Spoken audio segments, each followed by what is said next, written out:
Oke, mari kita sambung lagi kelanjutan dari novel Player Who Return After 10,000 Years. Park Yong-chan atau Park Gir-chan terlihat sangat kacau setelah alat kelaminnya dihancurkan. Itu membuatnya menjadi tidak tenang. Dengan begitu akan sulit bagi Kang Woo untuk mendapatkan informasi darinya. Oleh sebab itulah Kang Woo menggunakan salah satu kemampuannya, yaitu otoritas konsentrasi. Dan dengan itu Park Gir-chan pun berhasil ditenangkan. Kang Woo pun mulai bertanya beberapa hal, terutama terkait kapan kultus iblis kembali aktif lagi dan memasuki Korea. Lalu apa tujuan mereka menanamkan benih celah? Nah, jadi benih celah ini ditanamkan di dalam setiap gerbang agar melemahkan sistem gaya. Tapi sayangnya Park Gir-chan tidak bisa mengutarakan informasi tersebut karena ada sesuatu di dalam tubuhnya yang membuat ia tidak bisa menyampaikan informasi penting. Jadi mau tidak mau Kang Woo pun menggunakan otoritas subordinasi untuk melihat secara langsung. Dan saat otoritas tersebut digunakan, alangkah terkejutnya Kang Woo karena ternyata di dalam tubuhnya terdapat sesuatu seperti otoritas subordinasi walaupun sedikit lebih lemah. Itu membuatnya kagum dengan kemampuan yang dimiliki oleh kultus iblis. Lalu setelah benar-benar terhubung, Kang Woo pun mulai bertanya. Pertama, kapan mereka mulai memasuki Korea kembali? Lalu apa tujuannya? Park Gir-chan pun mulai menjawab. Tepat setelah kematian Kardinal Baek Kang Hyun, anggota kultus iblis nampaknya tetap tertarik dengan Korea. Oleh sebab itulah, tidak lama setelah kematiannya ia mengirimkan seseorang ke sana dan tujuannya hanyalah untuk menebar benih celah. Itu adalah hal yang aneh dari sudut pandang Kang Woo karena di Korea tidak memiliki gerbang kelas SS. Bahkan gerbang kelas S di Korea sudah dikendalikan oleh pemerintah, yang artinya bukankah lebih efektif untuk pergi ke negara-negara di Rusia ataupun Timur Tengah yang memiliki gerbang kelas SS itu lebih efektif. Tapi kenapa mereka malah mengincar Korea? Kang Woo juga bertanya di mana saja para anggota kultus menyebarkan benih celah. Tapi sayangnya Park Gir-chan tidak tahu. Kang Woo pun mulai menganalisa beberapa kemungkinan kenapa seseorang yang lemah seperti Park Gir-chan dikirim seorang diri ke Korea. Ya, walaupun ia dipersenjatai dengan artefak yang bisa mengendalikan atau mensummon monster iblis, tapi itu masih merupakan tindakan yang ceroboh karena kekuatannya tidak seberapa. Hingga pada akhirnya Kang Woo pun mendapatkan kesimpulan bahwa nampaknya pergerakan kultus iblis kali ini tidak hanya di Korea saja, melainkan tersebar merata ke seluruh penjuru dunia. Dan tujuannya tentu saja untuk menanamkan benih celah. Dengan begitu, kesempatan untuk melemahkan sistem gaya lebih besar lagi. Semuanya menjadi masuk akal. Kang Woo sempat bertanya siapakah yang menciptakan benih celah. Tapi sayangnya Park Gir-chan tidak tahu. Dan yang lebih anehnya lagi, bahkan dirinya tidak mengetahui siapa Kang Woo yang jelas-jelas telah mengenakan topeng guardian. Karena seharusnya para petinggi di kultus iblis mengetahui pergerakan guardian, yang artinya Park Gir-chan hanyalah bawahan biasa. Setelahnya, Kang Woo pun mencoba menyerap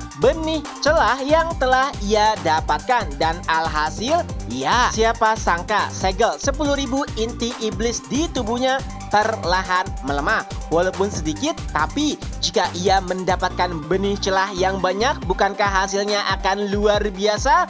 Kang Woo pun berniat untuk mendapatkan seluruh benih celah yang ada. Tapi pertanyaannya, bagaimana caranya? Itu semua tersebar di seluruh penjuru dunia. Hingga pada akhirnya ia pun teringat jika saat ini dirinya adalah anggota guardian. Walaupun saat ini jumlah mereka tidak banyak, tapi pengaruh mereka sangat kuat. Apalagi Grace McCarbin, player nomor 1 di dunia, juga merupakan anggota guardian. jika ia bergerak, pastinya player di seluruh dunia akan mengikutinya. Tidak hanya itu, di Korea, Kangwoo juga memiliki Yeongju, Baek Hwa-yeon, dan juga Kurosaki Yuri di Jepang. Artinya, semuanya bisa berjalan dengan mudah. Dan setelahnya, tiba-tiba Park Gi-chan pun berkata, "Karena aku telah memberikanmu informasi, kau akan melepaskanku, bukan?" Kangwoo pun menjawab, "Ya, tentu saja. Kangwoo akan melepaskan dermawan yang sudah banyak membantunya."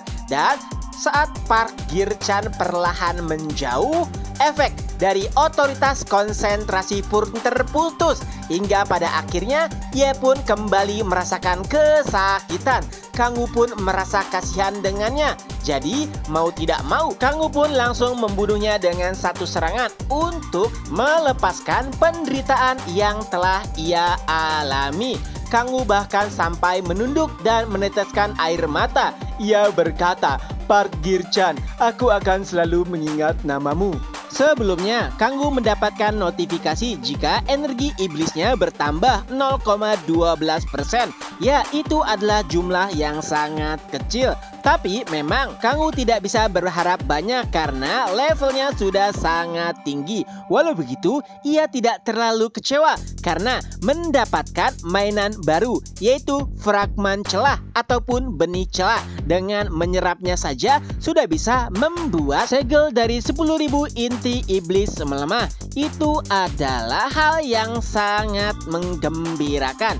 Lalu Kangwoo pun mengambil sebuah alat di sakunya dan ia pun berkata, "Apakah kau mendengarku?" Dan seseorang pun menjawab, "Ya, aku mendengarmu." "Bagaimana kondisinya?" Kangwoo menjawab, "Permasalahan di Daegu sudah terselesaikan." Ya, sosok yang menjawab perkataan Kangwoo adalah Gaia. Lalu ia bertanya, "Apakah kau terluka? Jika ya, silakan datang ke Hall of Protection." Kangwoo pun menjawab, "Tidak, aku tidak terluka. Tapi aku mendapatkan informasi penting, yaitu bahwa kultus iblis berusaha untuk menanamkan benih ataupun fragmen celah di setiap gerbang yang ada di seluruh penjuru dunia. Jadi kita harus menghentikannya." Mendengar penjelasan Kangwoo tanpa ragu, Gaia pun langsung menyetujuinya. Ia berkata akan segera mengumpulkan anggota Guardian dan memerintahkan setiap orang untuk menghancurkan setiap fragmen celah yang ada. Tapi Kangwoo langsung berkata, "Tidak, jangan dihancurkan. Kumpulkan saja di suatu tempat." Itu adalah hal yang aneh dari sudut pandang Gaia. Bukankah lebih baik untuk dihancurkan agar mencegah sesuatu yang buruk terjadi di masa depan? Tapi menurut Kangwoo, itu merupakan hal yang sia-sia. Karena bukankah lebih baik menjadikan fragmen celah tersebut sebagai alat untuk dianalisa? Dengan begitu, kita bisa lebih banyak mendapatkan informasi terkait dengan kultus iblis. Ya, tentu saja itu hanyalah alasan yang konyol. Kenapa? Karena bahkan dengan otoritas wawasan, Kangwoo tidak bisa meneliti ataupun mendapatkan informasi terkait dengan fragmen celah. Tapi untungnya Gaia setuju dengan usulan tersebut.